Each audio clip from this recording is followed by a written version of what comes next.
कांग्रेस चीखती रही, चिल्लाती रही कि हरियाणा विधानसभा चुनावों के नतीजे हम स्वीकार नहीं करते हैं। 20 सीटों की ईवीएम सील करो, 20 सीटों पर फिर से वोटिंग कराओ, लेकिन चुनाव आयोग ने एक ना सुनी। उल्टा राजीव कुमार की तरफ से कह दिया गया कि ईवीएम 100% फुल प्रूफ होती है। अब इसके बाद से बवाल मच गया है। आपको बता दें कि एक तरफ हरियाणा में शपथ ग्रहण हुआ है, दूसरी तरफ सुप्रीम कोर्ट में याचिका दाखिल कर दी गई है। तो राहुल गांधी ने कैसे संभाली है कमान और इंडिया गठबंधन ने क्या सीजीआई चंद्रचूड़ से डायरेक्ट डिमांड रख दी है, आपको बयान सुनाएंगे, खबरों पर भी आएंगे। लेकिन उससे पहले याचिका जो सुप्रीम कोर्ट में दाखिल की गई है उसमें क्या है, सुप्रीम कोर्ट के सीनियर वकील का छोटा सा बयान ध्यान से सुनिए।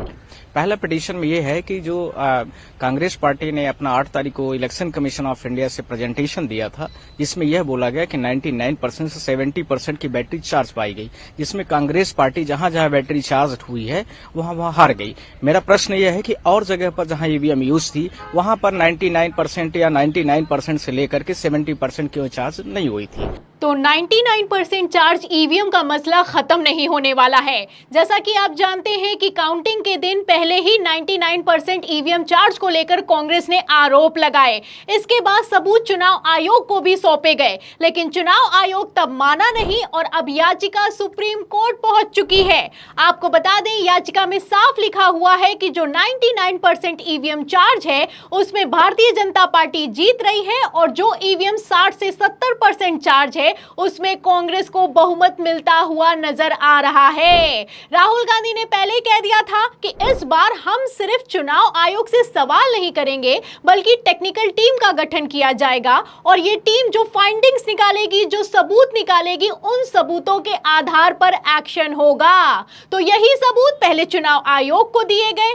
अब चुनाव आयोग तो सुनने के लिए तैयार नहीं है, तो यही सबूत अब सुप्रीम कोर्ट में पेश किए गए हैं। आपको बता दें, सुप्रीम कोर्ट में याचिका दाखिल कर दी गई है और इस पर जल्द सुनवाई होने वाली है। तो अब ऐसे में सवाल ये खड़ा होता है कि क्या हरियाणा विधानसभा चुनाव के नतीजे पलटेंगे? क्या 20 सीटों पर फिर से वोटिंग होगी? क्या जो सबूत निकलकर सामने आए हैं उसके बाद चुनाव आयोग पर बड़ा एक्शन होने वाला है? क्योंकि होने को कुछ भी हो सकता है। आपको अच्छे से याद होगा कि जब चंडीगढ़ मेयर पद चुनाव हुआ था तब वीडियो निकलकर सामने आया कि किस तरीके से गैर कानूनी तरीके से वोटों को कैंसिल किया गया और एनडीए के प्रत्याशी को विजयी घोषित कर दिया गया। वीडियो निकलकर सामने आया। इंडिया गठबंधन ने चुनाव आयोग से शिकायत भी की, लेकिन तब भी चुनाव आयोग नहीं माना तो नहीं माना। अब जब चुनाव आयोग नहीं माना तो सुप्रीम कोर्ट में मामला पहुंचा और सीजीआई चंद्रचूड़ ने एक ही झटके में सारे के सारे नतीजों को पलट दिया और सुप्रीम कोर्ट में पहली बार वोटों की गिनती हुई। अब यही पेच हरियाणा विधानसभा चुनावों में फंस चुका है। सीजीआई चंद्रचूड़ पहले कह चुके हैं कि जैसे चुनाव करवाया गया चंडीगढ़ में, ये तो लोकतंत्र नहीं बल्कि लोकतंत्र का मजाक बनाया जा रहा है। अब हरियाणा में भी कुछ ऐसा ही होता हुआ नजर आ रहा है। अब ऐसे में सवाल ये खड़ा होता है कि क्या सीजीआई चंद्रचूड़ रिटायरमेंट से ठीक पहले ईवीएम पर बड़ा एक्शन लेंगे? इस देश के करोड़ों जनता का ईवीएम के ऊपर विश्वास नहीं है। संविधान कहता है जो लोगों का बहुमत है आप उसके साथ न्याय करना चाहिए। अगर इस देश की जनता चाहती है कि ईवीएम पे वोट नहीं होना चाहिए, पूरे विश्व में ईवीएम निकाल दिया है, लेकिन हमारे सर्वोच्च न्यायालय ईवीएम को भी क्लीन चिट दी। ये संविधान के खिलाफ है। मैं और हरियाणा में तो बहुत बड़ा गड़बड़ हो गई। 0.6%। हरियाणा में डिफरेंस कितना है वोटों में आपको मालूम है ना? 0.6। तो शिवसेना सांसद संजय राउत का कहना है कि ईवीएम पर देश की करोड़ों की जनता को भरोसा नहीं है और अब तो सीएसडीएस के सर्वे में भी निकलकर सामने आ गया है कि अगर चुनावी प्रक्रिया में पब्लिक को किसी चीज पर सबसे कम भरोसा है तो वो ईवीएम है। लेकिन फिर भी ईवीएम पर एक्शन नहीं होता है। चाहे लोकसभा चुनाव हो, चाहे हरियाणा विधानसभा चुनाव हो, चाहे मध्य प्रदेश का हो, चाहे राजस्थान का हो, हर बार सबूत निकलकर सामने आते हैं, लेकिन चुनाव आयोग किसी तरह का कोई जवाब जवाब नहीं देता है। अब इस बार हरियाणा के विधानसभा चुनावों में तो पानी सिर के ऊपर निकल चुका है। वोटिंग परसेंटेज से लेकर ईवीएम 99% चार्ज होने तक हर एक लेवल पर खेल एक्सपोज होता हुआ नजर आ रहा है।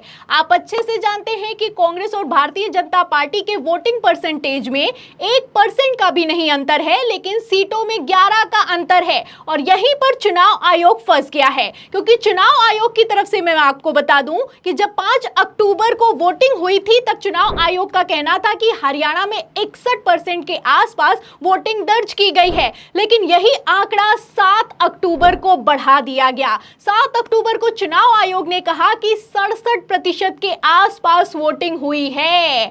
अब ये परसेंटेज कैसे बढ़ गया है, सवाल खड़ा होता है, क्योंकि जब परसेंटेज बढ़ता है तो सिर्फ परसेंटेज नहीं बढ़ता है बल्कि वोटों की संख्या भी बढ़ती है, जो कि 13 लाख के आसपास हरियाणा के विधानसभा चुनावों में बढ़ गई है। अब ये सारे के सारे सबूत मौजूद हैं और इन्हीं सबूतों के साथ सुप्रीम कोर्ट में मामला पहुंच गया है, क्योंकि यहां पर सवाल सिर्फ ईवीएम का नहीं है, बैलेट पेपर पर भी खड़ा किया जा रहा है। आपको बता दें, जहां ईवीएम में कांग्रेस हार गई है, वहीं बैलेट पेपर के चुनावों में हरियाणा में कांग्रेस ने कमाल करके दिखाया है। बैलेट पेपर की अगर बात की जाए तो इसमें 90 में से कांग्रेस को 74 और भारतीय जनता पार्टी को सिर्फ 16 सीटें मिली हैं। तो एक एक सबूत अपने आप में साफ करता हुआ नजर आ रहा है कि हरियाणा के विधानसभा चुनावों में आखिर हुआ क्या है।